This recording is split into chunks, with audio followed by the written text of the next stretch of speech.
Şurada da açık.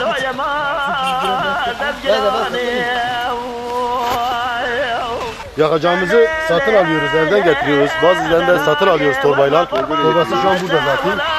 Torba satın alıyoruz yakacağı. Alıyoruz. Torbanın 2 kilo olduğunu zaten.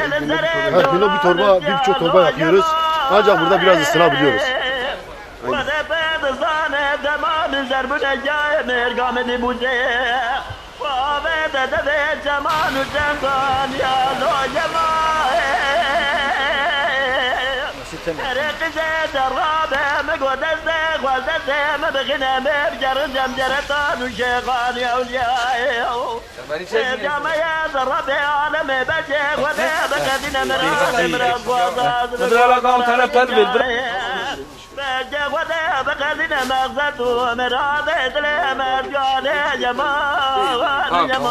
Evden soba getirmişiz, abi buradan sınıyoruz.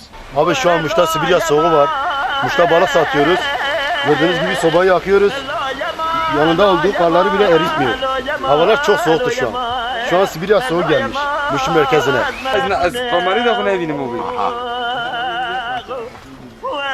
Bir ev kama eksiydi.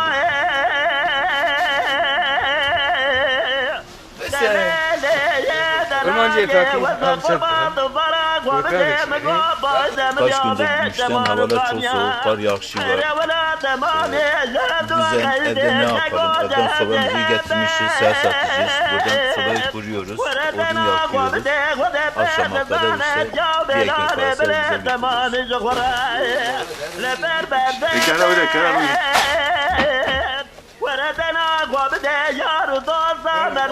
Abi şu an Muş'ta Sibirya soğuğu var. Muş'ta balık satıyoruz. Gördüğünüz gibi sobayı yakıyoruz. Yanında olduğu karları bile eritmiyor. Havalar çok soğuktu şu an. Şu an Sibirya soğuğu gelmiş. Muş'un merkezine.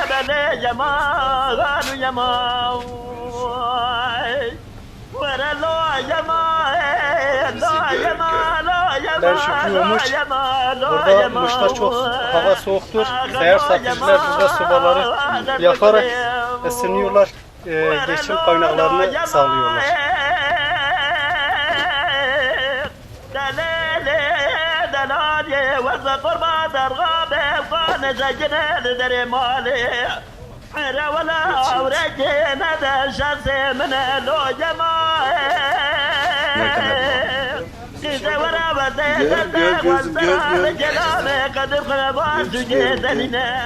Ya sen de ısın, sen de vatandaşsın, gel ısın.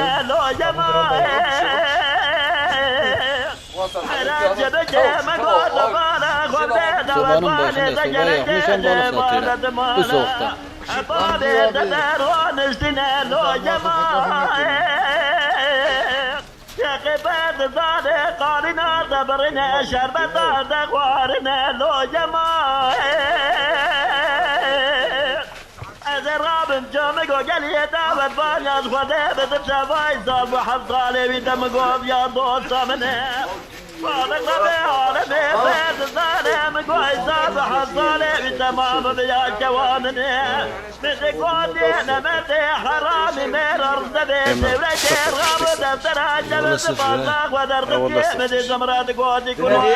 Sibirya soğuğu gelmiş. Acayip derece soğuktur. Bu soğukta balık satıyoruz. Ekmeğimizin peşindeyiz. Acayip şekilde soğuktur. Donuyoruz. Allah yardım etsin.